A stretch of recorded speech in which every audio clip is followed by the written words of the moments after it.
Hello and welcome to Modern Odyssey on BronxNet and beyond. I'm Dr. Despina Afentouli. Today we're going to talk about gymnastics with one of the best athletes in the world, Ioannis Melissanidis. Ioannis is a symbol of strength and resilience, not only because he's an Olympic gold medalist and a world champion in Olympics, but also because he continues to strive for common good causes such as advocating for human rights and the return of the Parthenon Marbles to Greece. So let's meet Ioannis at the train station.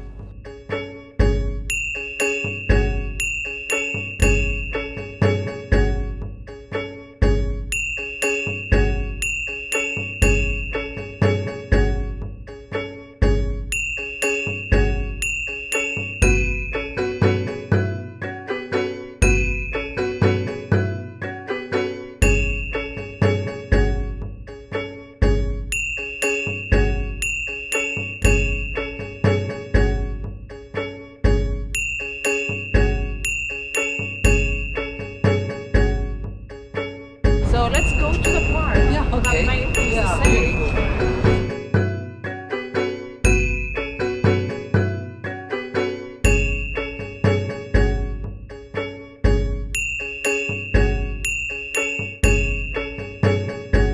Thank you for joining us here today on our Modern Odyssey program. Thank you for having me. So, Ioannis, how do you feel that two vaults are named after your last name? Well, it is a great honor, to be honest, and I'm really happy and proud for it.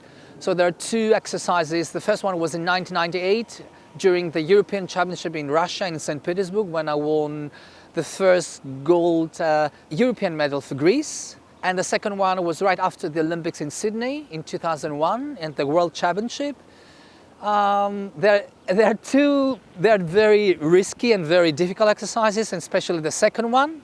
And I'm really happy and proud that this great super woman, great athlete Simone Biles, this alive American gymnast legend, she performed this year the vault that named after me, and now named after her because she's a woman. So now she performed the Melissanidis vault, still remains as Melissanidis vault for men, and for women now named Biles vault. So it was a 20 years gap. So that means that the vault that I did it still 22 years, more than 20 years.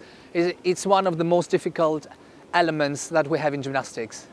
So, Ioannis, what inspired you to be into sports and more specifically into gymnastics? Well, the truth is that the official name of my sport is artistic gymnastics. So the main reason when I was like 7, 8 years old was all these beautiful, athletes, boys, girls that are flying like birds. And then I said to my mother, "Oh, I want to fly like them. I want to fly like Icarus, like that Greek mythology." So that was the strongest motivation that I had, like a visual motivation. I saw beautiful bodies fly, and I said, "Oh, I want to do that." And that was the first thing, and I still want to fly like Icarus. So you were also like a kid by that time, right? Yeah, I started when I was 8.5. Well, quite old for the gymnastic standards, but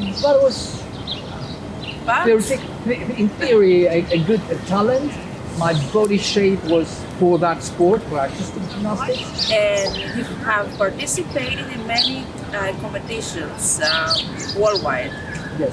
What memories do you hold in your heart from those moments? When I was 13 years old, if I'm not mistaken, it was in Athens, my first European Championship in my country. And you can imagine that a stadium was full of people and spectators that were cheering my name, and I was just 13 years old. And that there I got the first European medal for Greece ever, and male or female. The World Championship in Brisbane, Australia, was something that very powerful memories. It was also the first ever world medal in Greece in gymnastics. And of course, the Olympics, my first Olympics here in this country that I really love, in the United States, in Atlanta, in Georgia Dome, back in 1996. And it was the first ever medal for Greece since 1896 on the floor exercises. And I was the youngest one in the entire competition, and I still have the record, the youngest for the gymnastic history in Greece. And you told me that you met Nadia Comaneci and had a story. The day that we won the medal with my coach, Mr. Melissanidis, because it's a teamwork. Sometimes, we forget to remember to tell the names of our coaches, but without your coach, you can't do. It's a teamwork. It's a solo performance on stage, but it's a teamwork behind that. So success is a teamwork. Nadia Comaneci, she's the live legend of gymnastics, the Perfect 10, in 1976, if I'm in Montreal. So she was there with Bart Conner, right after the medal ceremony. She was there with Bart Conner, her husband, the Olympic champion of the United States, Bart Conner, a great legend and a good friend of mine as well. So we were there, and it was something like, she hugged me, and I remember that she said, "I would like to have an autograph of you." And I was like, "Really? I mean, Nadia?" And that was a little second thoughts in my mind, and I said, in one condition, I replied back to her. And then she was looking at me like, what are you talking about, in her brain? There is a condition in order to take an autograph of you. And I said, yes, if you will give me first an autograph. That's something that I will never forget, of course, right? And in the stadium was also Bill Clinton, the President of the United States, back there with his daughter Chelsea. So in the stadium when I competed in Georgia Dome was Bill Clinton as well, and Demi Moore. And you talked to him, right? Yeah, because this summer in Athens, last summer, we opened a brand new Olympic museum that I invite all our American friends when they come to Athens, or in my city, Thessaloniki. We have two beautiful Olympic museums. There are shoes and clothes and medals of all those great athletes. So I will dedicate something also to that museum. Besides, where are they located? In Athens. Marathon? No, not a marathon. In the Olympic Stadium. In the Olympic Stadium that was next to the opening ceremony that we did in Athens. So why did we walk? Yeah, let's warm up. Yeah, of course. The temperature is a little cold, so let's do it. Okay. Good. So, Ioannis, gymnastics is considered as one of the hardest sports in the world. At the same time, for years, somehow it was stereotyped as a feminine sport. And I'd like to ask you, how important and in what ways, according to your opinion, is it to eliminate prejudices in sports and also generally in life? Well, first of all, indeed, gymnastics is a very, very difficult sport, and it's not for everybody. Everybody is football, or it can be everybody's soccer, even though that can sound strangely, but indeed, gymnastics it's a very difficult sport, and if you want to do it in elite level, it's for few, and it's very dangerous as well. I mean, there could have very bad accidents, but at the same time, it's one of the most beautiful sports and most popular. Indeed, it gives you a lot of discipline from the very young age, and instead of having children running around or asking, I want this, I want that, from very young age, a child in gymnastics has a very big discipline, which is something all parents they want. About the stereotype, yes, there was a stereotype, and it was totally wrong. But even if it can consider a feminine sport, which of course it's for everybody, where is the problem? Where is the problem? Which is, it's not with the way that they put this, of course, because you really need a power, strength, flexibility, and now they can understand because we have the calisthenics, we have the cross training that they do it, that they are like they copy elements from gymnastics. And now everybody knows that even a little handstand, that you have to do it, you need so much preparation and training. And for us in gymnastics to make a handstand, doesn't count as an element. It's so easy. You have to make so much difficulties to present it to the judges in order to start count your score. So I'm really happy now that they can understand that this is not only a beautiful sport, but it's a really, really difficult sport. Yeah. It's because you need balance, you need strength. Strength, balance, flexibility, coordination, it's everything. A gymnast can do everything. Any other athlete cannot do gymnastics that easy. It's unfair, as you said, for male kids to participate in such a beautiful sport. I mean, if your kids really want to be disciplined, strong, have this passion and fire in their eyes to determine the goals, gymnastics is the right sport. That's if your son wants to be a warrior in their lives, gymnastics is the sport that they have to go. And this is objective. It's not my perspective. This is objectively, gymnastics is one of the most difficult and beautiful sports at the same time. And this is, I suppose, your message to the kids watching this interview right now, or their parents, the people who are watching the interview. And it's a clean sport at the same time, right? I mean, there are sports that we know very well, like track and field or wrestling or weightlifting, that we know there are many cases with doping. It's something that we know that we cannot hide behind our fingers. But in gymnastics, there are very, very, very, very few limited cases. So which means in all those years, since 1896 until now, there are very few cases. Would you recommend gymnastics to anyone interested in? I highly recommend to parents to bring their children to gymnastics for the discipline, for the body shape that the kids can have, for the determination, for the passion, they will target the goals that they have to achieve.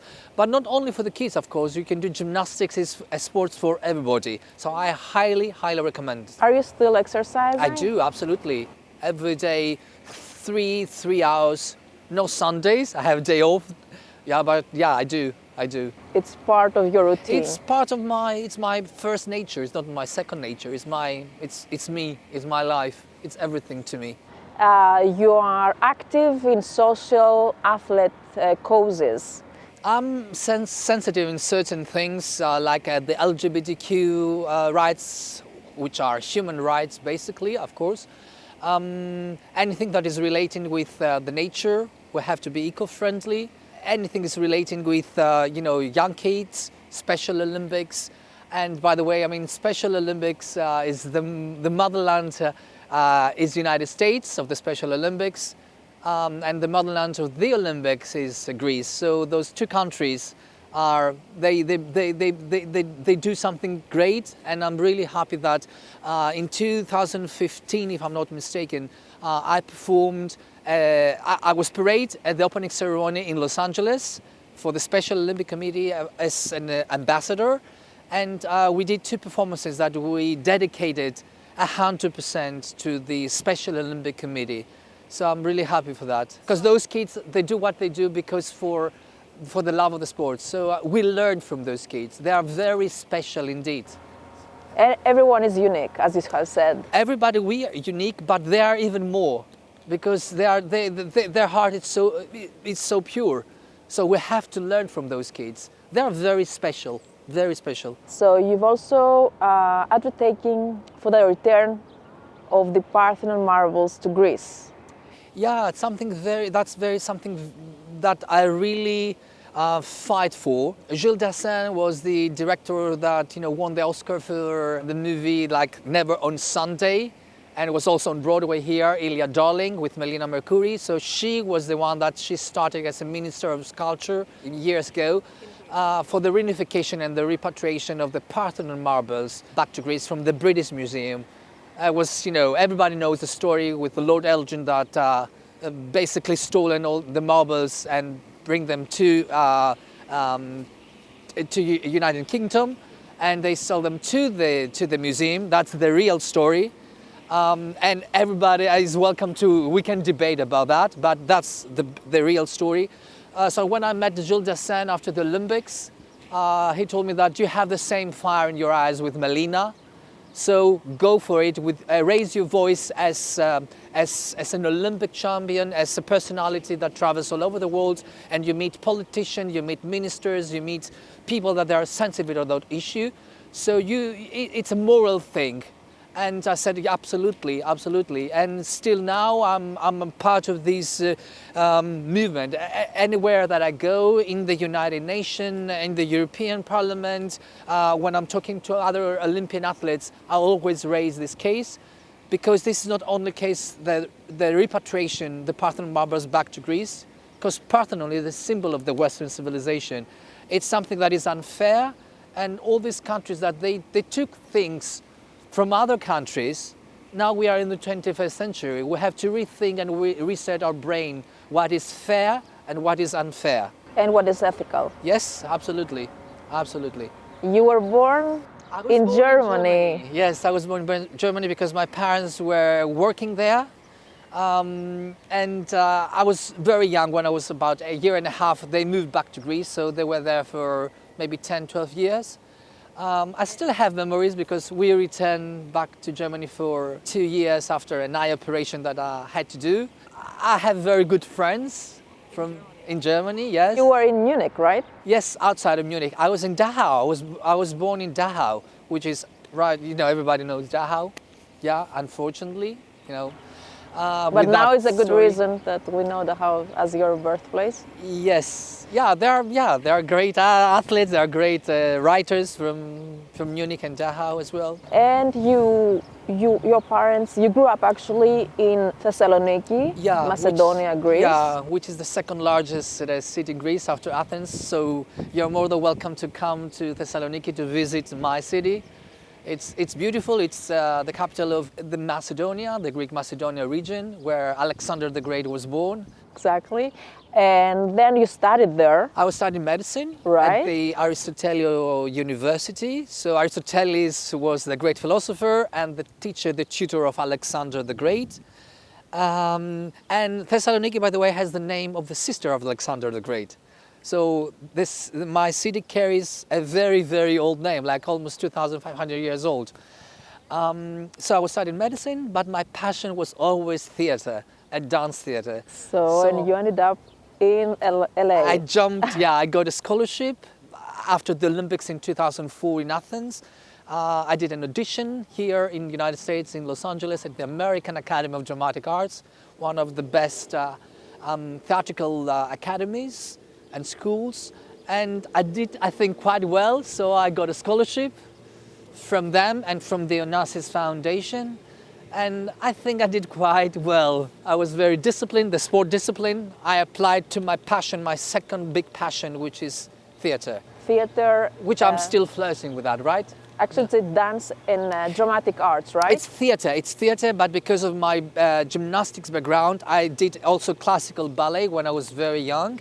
So I do theater, but also I can do, of course, dance theater or a musical because of my ballet background. Oh, you also studied in London. The UK, in London? Yeah, besides Los Angeles, I was at the Royal Academy of Dramatic Arts, doing summer courses there, which is Shakespeare, we did Shakespeare. So I'm Greek, so Greek tragedies and Shakespeare, so classical theater for me is something that I really, really like. And also on the Central School of Speech of Drama. So you see that sports and culture bring people together. Always, yeah. When I did Sisyphus, I was a piece inspired by Samuel Beckett in Los Angeles, dedicated for the Special Olympics. And then during the Cultural Olympics in London, during the Olympics in London, or also the Cultural Olympics, I performed there as well. So I'm really happy for that. And why not here in New York? There is something that we are thinking seriously to perform in the United Nations because they do cultural things there. You've done so many things. You are always active. You never stop doing things, right? Would you ever consider to be involved into politics? Well, to be honest, that there were the parties in Greece, the political parties in Greece, they approached me, the right, the left, the center. It's something that I don't have it in my mind, to be honest. I don't know if that will come in the future, but from what I do know, that athletic diplomacy is one of the most powerful things in the world. And as an athlete, I do politics with my beautiful way, without need to be politician. We, the athletes, we can change the world. I remind you in the Winter Olympics that South Korea and North Korea, there were parades at the opening ceremony under the Olympic flag, something that all the diplomats, all the politicians in the world, in the United Nations, here in New York, they were not able to do it. But we, the athletes, we did it. So even though that we are not politicians, we are stronger than politicians in terms of bringing people together and bridging different cultures. This is the most powerful thing that a sport can do. And also Olympic Games Can do it. since ancient times, it was a reason why the wars would stop just for the Olympics. Yeah, the Olympic truce. So during the Olympic Games back in ancient Greece, but we try also during now, even though that we have the war in Ukraine, unfortunately. It was part, in order to participate in the Olympics, all these city-states have to stop anything that was related with violence and the war. So it was the Olympic truce. And there is a foundation and a committee in the United Nations with the Olympic truce. But it's something that all the politicians around the world, they have to deeply concern that at least during the Olympics they should stop anything that is related with the war. And that's the message of the Olympic spirit. Of course. Yes. Thank you so much, Ioannis, for this wonderful Thank you. discussion. I thank you. Yeah, and I welcome you to my country, to Greece, when you come to Greece, where the Olympics were born. Democracy, philosophy, poetry, mathematics, All sciences. theater, yeah. So you're more than welcome to come and visit my country. Be my guest. Thank all you of so much. But this Modern Odyssey special episode had one more mission to accomplish: to bring some of the younger generations in touch with an Olympic gold medalist, Ioannis Melissanidis, as a source of inspiration to highlight the value of the human spirit and the Olympic values of excellence, friendship, and respect. They're expecting you. They're gonna love me, I promise you. I'm gonna give my best, and it's my duty to share my Olympic experience with them.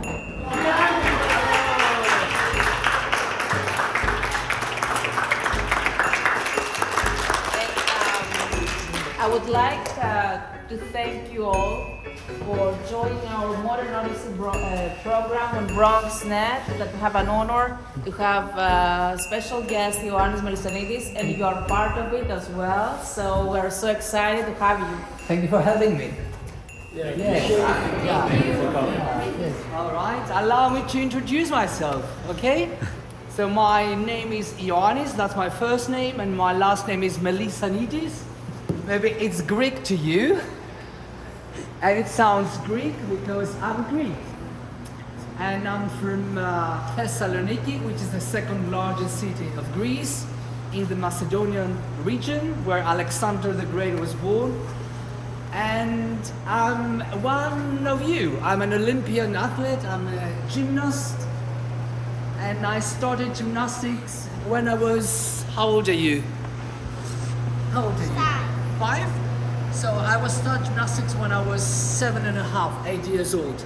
So almost 3 years older than you. Yep. What's your name? Well, my name is Jonathan. Hello, Jonathan. I'm born in Ireland. In Ireland, beautiful. I've been in your country. I have a question. How many gold medals have you won? Well, nationals, I stopped counting. There are many, the nationals competitions. But internationals, I have 2 Olympic titles. One is the gold medal at the Olympics in 1996 in Atlanta. Here. That was here in this country in Atlanta in Georgia Dome. And I was 19 years old, so I became the first and youngest Olympic champion in the history of Greek gymnastics since 1896, and one of the top 3 youngest in the world history of gymnastics. And I say that because it's the power of the dream. That's why I'm here to share this experience with you.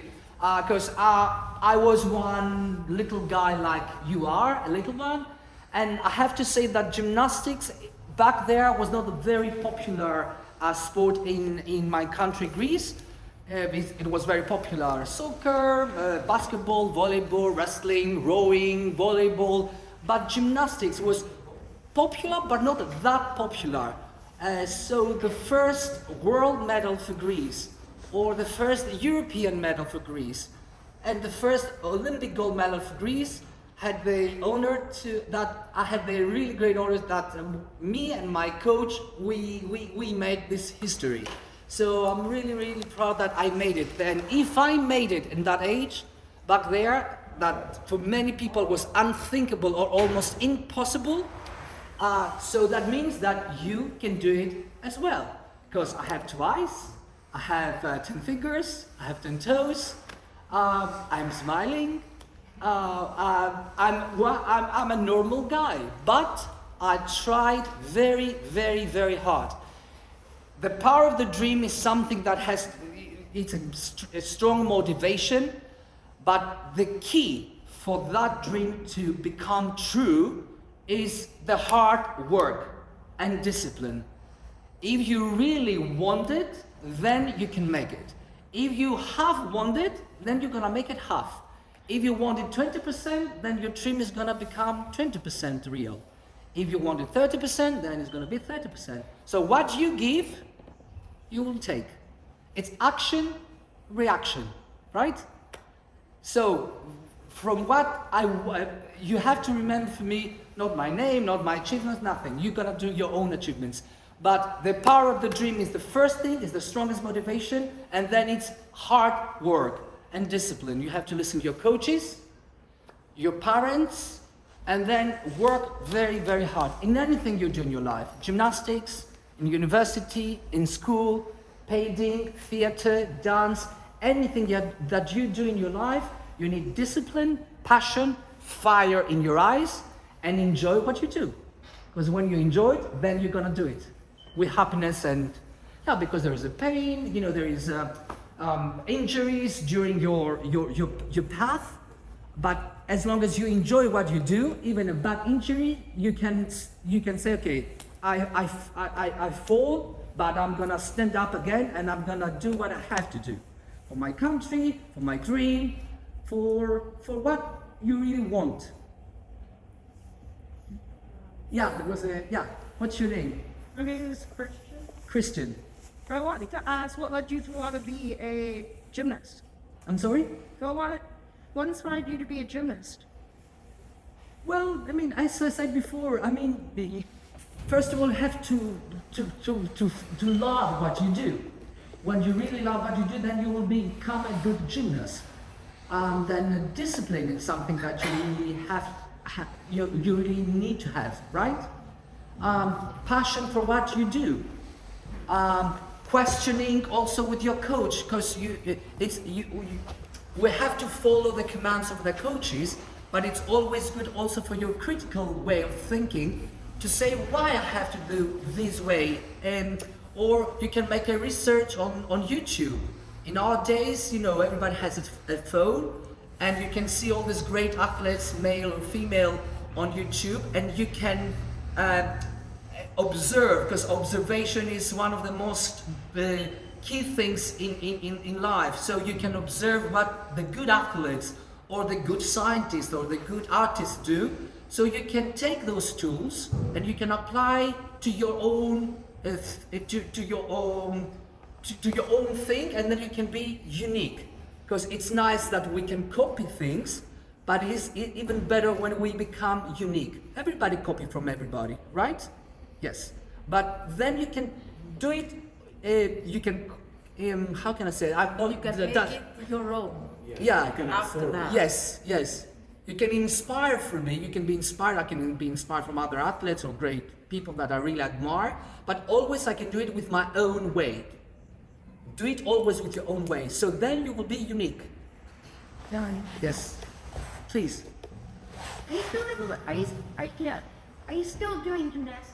I do, absolutely. Yeah, I mean, not for the next Olympics, for example, in Paris in 2024, but I do practice myself like about 2.5 hours every day. No Sundays, I take a day off. Yes. So, but about 2.5 hours, yes, I do it. It's, yeah, please. When you're screaming for gymnastics, did ever you sound like that? Well, there were moments, no, I never thought that I want to quit, yeah.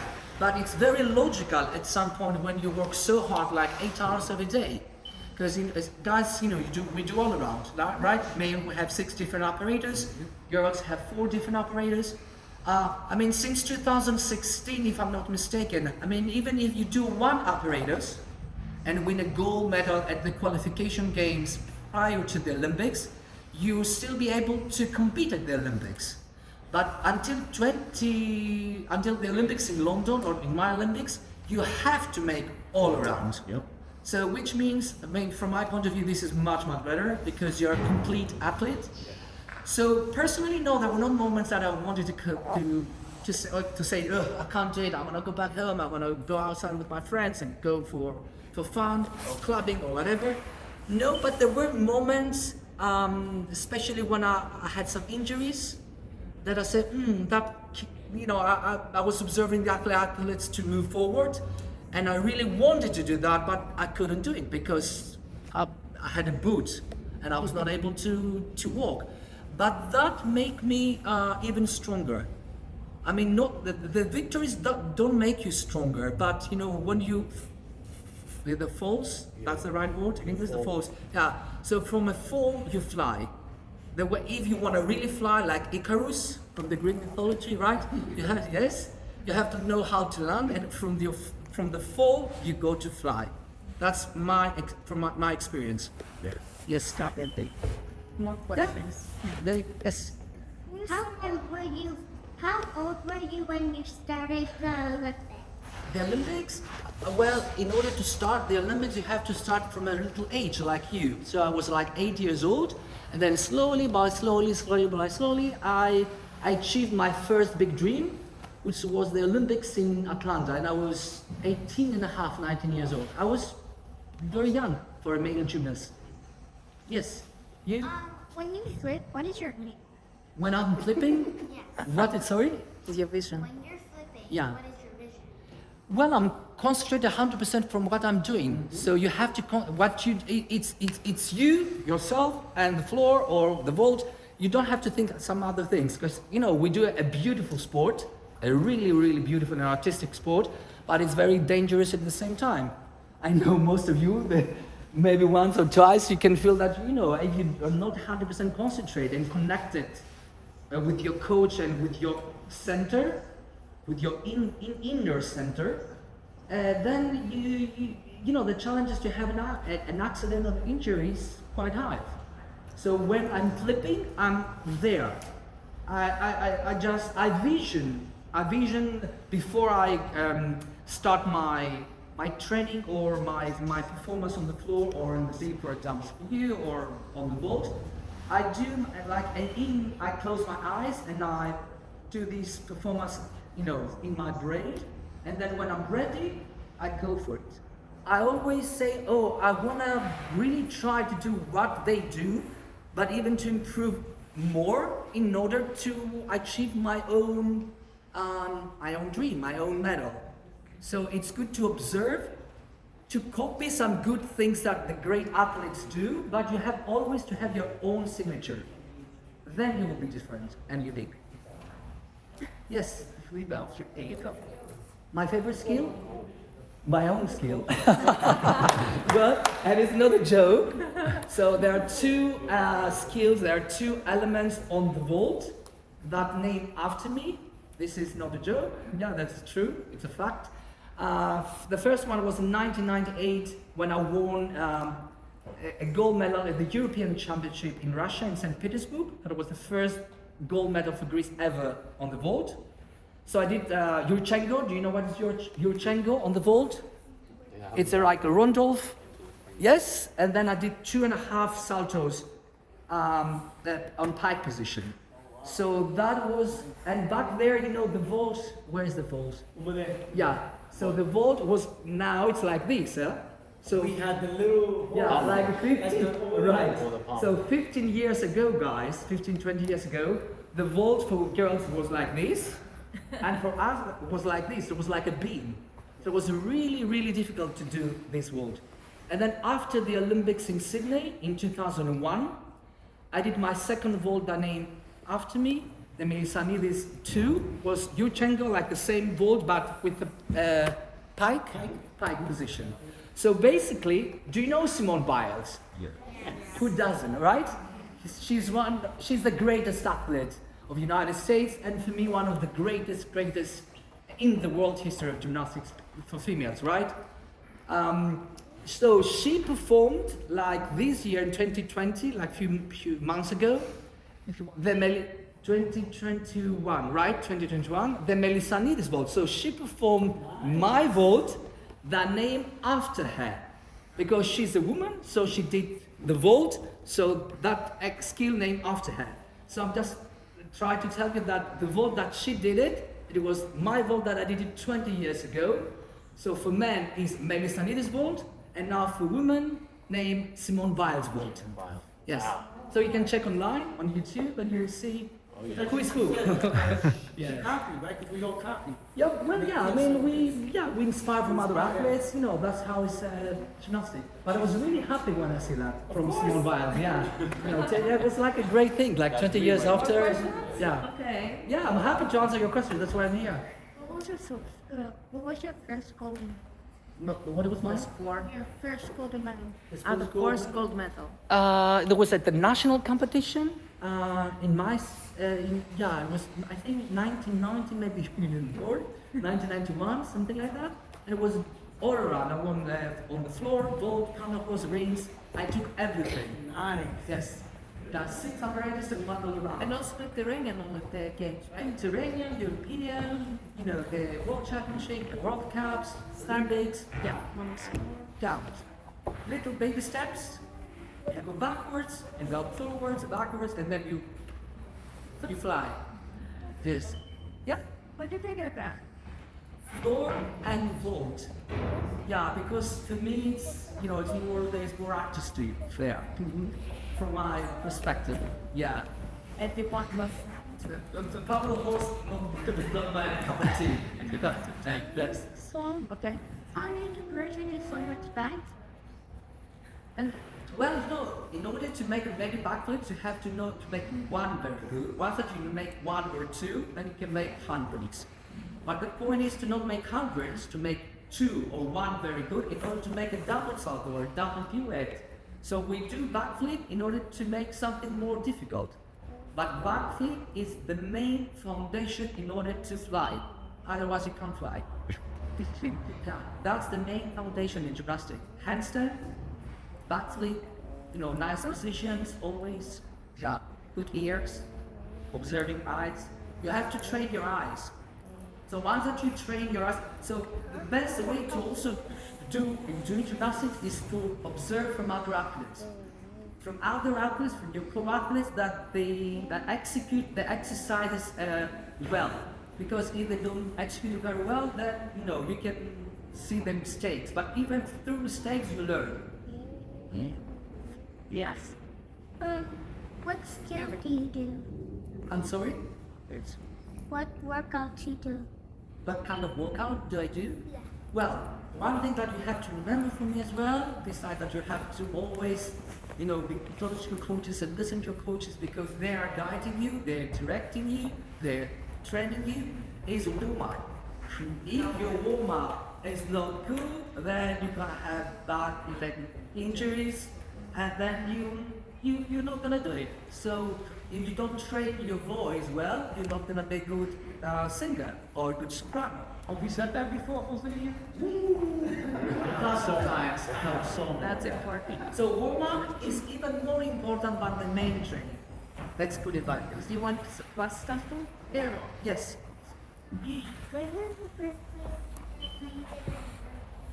It was here in the United States, in Atlanta. Do you know where is Atlanta? It's a state, right? Yes. Georgia. Georgia too. And I was, yes? With the pink mask, yes. You do any other sports? No.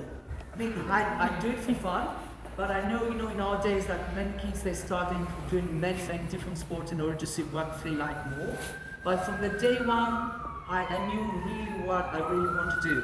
And to tell you a little story, I did a food strike. Is that the right word? Food strike, when you refuse to eat? Oh, food strike. Hunger strike. Hunger strike. So I was like 8.5 years old because my parents want, to go in another, to play piano or English or Francais. Like, most of the parents, it's a good thing, of course. Their kids wants to concentrate to their education, which I did it as well. By the way, I was studying also medicine. That's another thing, and also theater and dance theater. So gymnastics is something that I really love, but you have to also be multitask personalities in your life. This is what we do and we love it, but also education is a very powerful thing. The most powerful thing, by the way, right? Because education gives you strength in your brain, gives you freedom, gives you everything. And discipline. Yeah. So, yes. I think. Yeah. You have a question? Yes. I like your hair. I did once, like this. Yes. Yes, yeah. I like a ponytail and tries like this. I'm sorry? Are you gymnastics coach? If I'm coaching. No, I'm not coaching. I have done a couple of, I have done master classes, yes. But maybe I have a diploma to be a coach, because to be a gymnast is not one thing, and in elite gymnast I have a lot of experience, of course, but to be a coach, it's another world as well. It's in two different worlds. So officially, yes, I have the diploma in order to, if I want to be a coach for national team or for the Olympics or for you. I've done some master classes, yeah, maybe one day. I really like gymnastics, to be honest. And I'm tough, yeah, always with smile. Yeah, we play, we enjoy what we do, but I'm tough. And when I say I'm tough, I really want to take from you the best out of you. So if you want to play like kindergarten, that's another level. But if you want to really achieve elite level, then it's another world. So you have to decide this way or this way.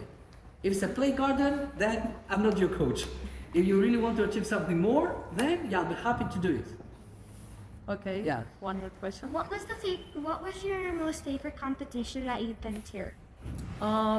Olympics, of course. My first World Championship in Australia, in Brisbane.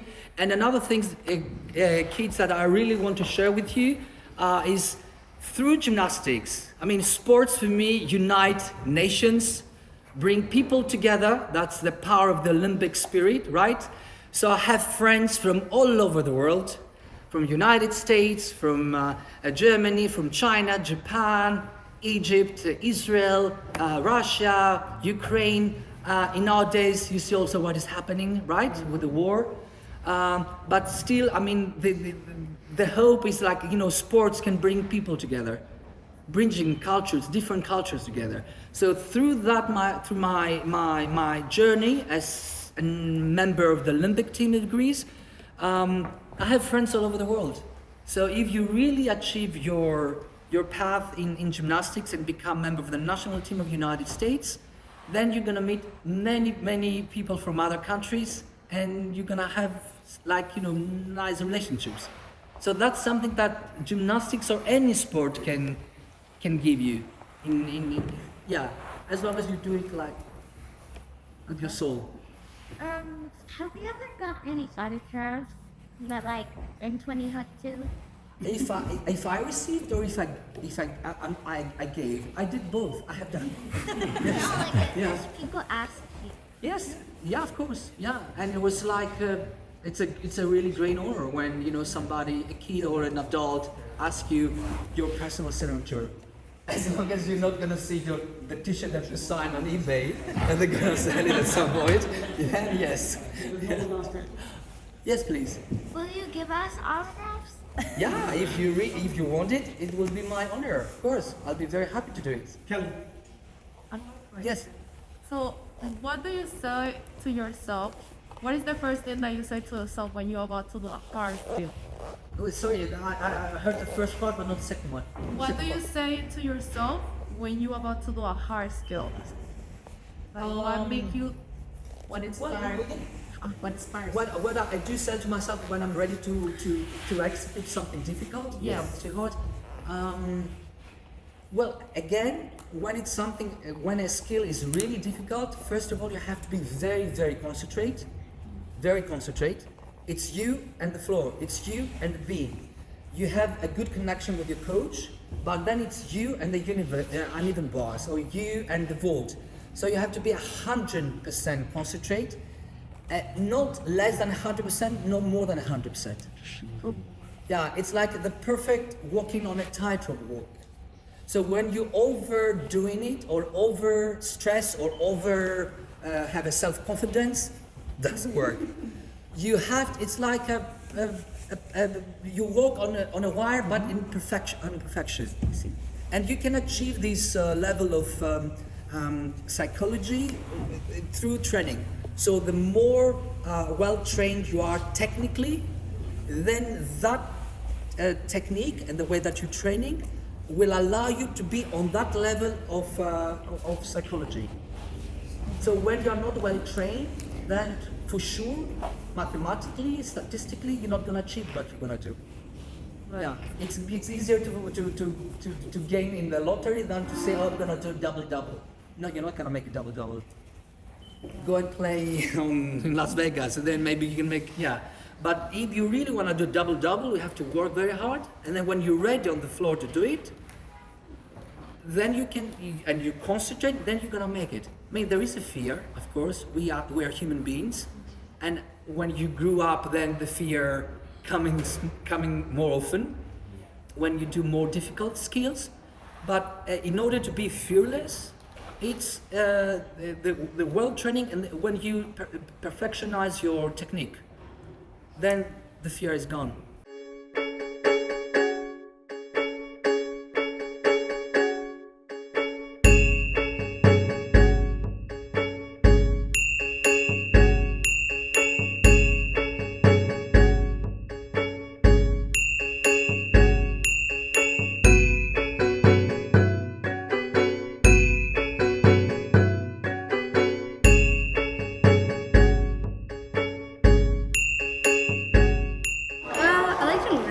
Because it's pretty fun and I learn new things. I really want to be on team because I want to win a medal.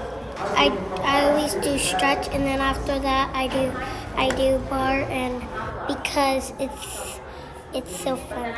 I'm from Riverdale.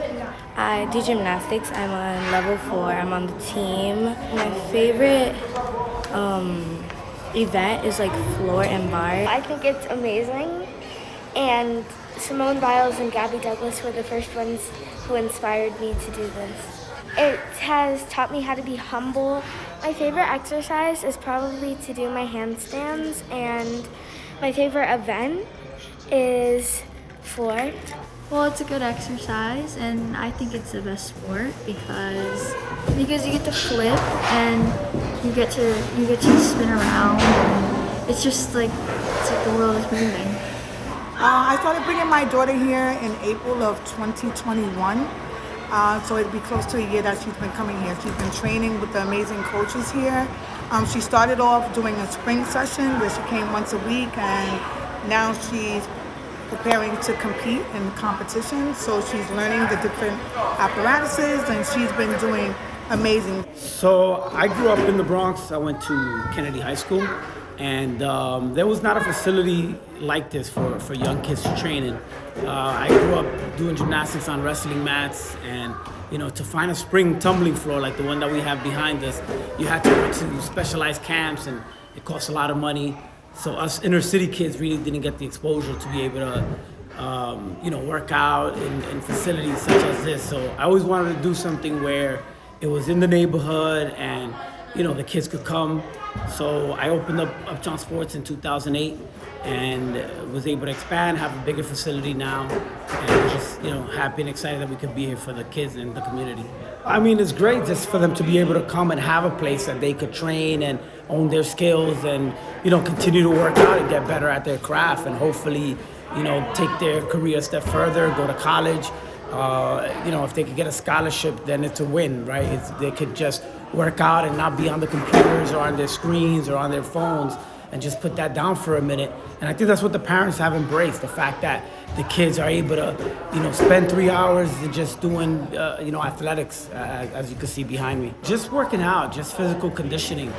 These kids are too small to pick up weights, but just them lifting their body weights and calisthenics. And, I've been lucky that I rarely get sick or, I've just been very healthy throughout my life, and I think is attributed to the sports. Just me being a gymnast and being in the gym and working out 6 days a week. And you see that in these kids, they're fit, they're working out every day, they're doing their push-ups, their sit-ups, they're always jumping and just, staying strong. So we're excited to see Ioannis. I mean, Olympic gold medalist, a guy that, flawless routine on floor, someone that's been there at the top level, at the highest level. It's always great when we get somebody like that to speak to the kids, motivate them, encourage them. So, we're excited to have him. She's the one, Simone. Yeah. She's the one who Did the Melissanidis vault. Melissanidis vault, yeah. And her name was given to the female vault. She's a great athlete and great person. I mean, I hope that at least we'll remember my point, which is the power of the dream. And in order to achieve your dream, it's hard work and discipline, and to be passionate for what you do. I don't care if they will remember my name or whatever, this is not at all. But what they have to remember from me, it's the power of the dream. That's a word. Yes. That's a message we want to pass. That's Yes. why we want you to be here. Yes, absolutely. Thank you so much for watching Modern Odyssey on BronxNet and beyond. We hope you got inspired from Ioannis' story. Follow your heart and work hard to make your dream come true. Nothing is impossible. Until next time, Yassas.